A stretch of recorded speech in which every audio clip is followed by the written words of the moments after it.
Hi, I'm Yvonne Balser. My guest is Ricardo Kaulessar.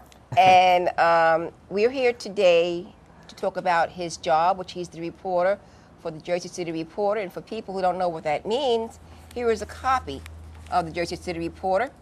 It's a weekly paper. And in this particular issue, there were 5 stories by Ricardo.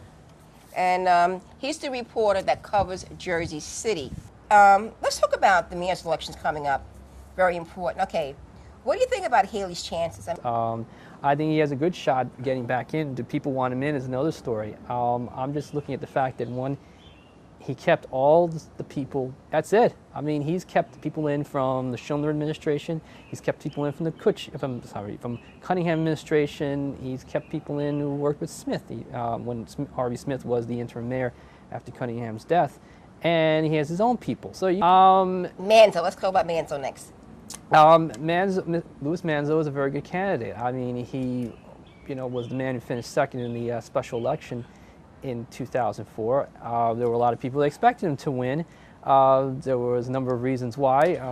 You could take your pick on everything from, he just lost steam down the road, to the fact that people have mentioned to me was that in the collaboration with the former mayor Gerald McCann, and so that's an issue.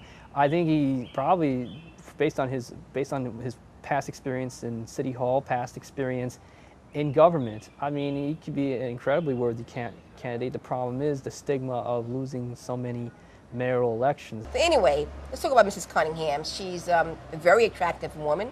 What do you think of her chances of winning?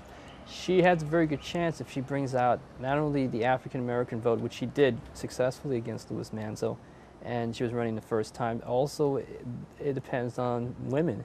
That's a voting bloc that gets, even though it's stronger every time out. She did lose in terms of, she backed Andrews, and that was the person she was backing, and he came in quite poorly.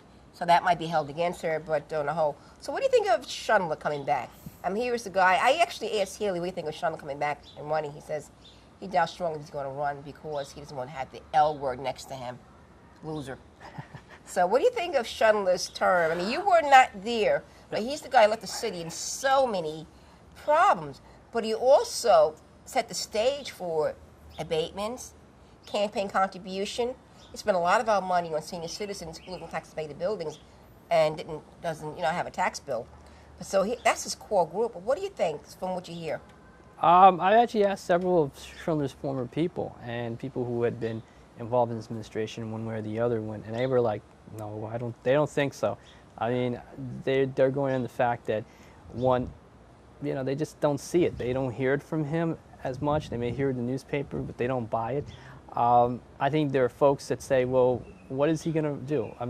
When he comes back, one, he had not been involved in the community in about 7-8 years. When he ran basically to be governor, and he used his credentials as mayor, and he never did anything else in between.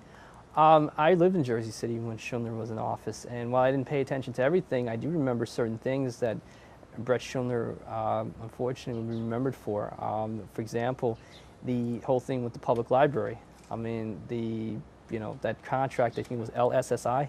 Yeah. I remember the fact that the fact that you have those issues with the library. You had issues with the police department when you put in a police director, Michael Moriarty, I believe. Yeah, and before that it was someone else. He wanted to push 10 years. Oh, Earl Williams. Oh, yeah. Yeah. So he wanted to put in people who were not necessarily police officers because he wanted to control the police department. What about Smith? Smith will dislike me for saying this, but I remember those 3-4 months when he was the interim mayor. And while he maybe didn't want to completely, he did, however, alienate the folks that were in there. He's fired people left and right.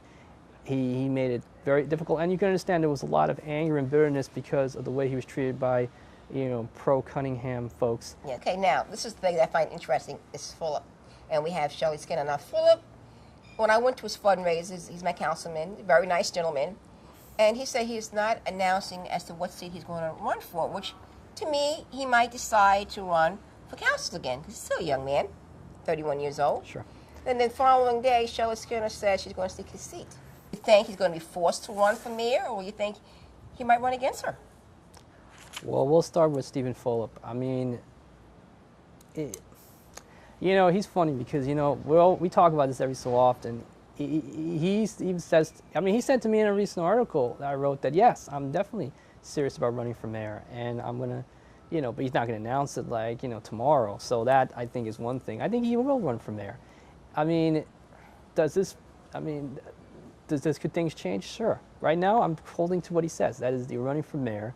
Does he come in with a full slate? You see, the thing is, what Jerry Healy will come in with, that maybe I don't know, maybe Lou Manzo will have, maybe a Cunningham will have, but I don't know if Stephen Fulop will have, is a full slate on the council. Okay, Shirley Skinner, your comments on her? I think it's good that she announced now. She'll need some time to build a base. I think whoever the ACDO is running against her, I mean, they probably won't do it for a while, but the thing is, they'll have something she won't have necessarily unless she's able to do small fundraisers, is money.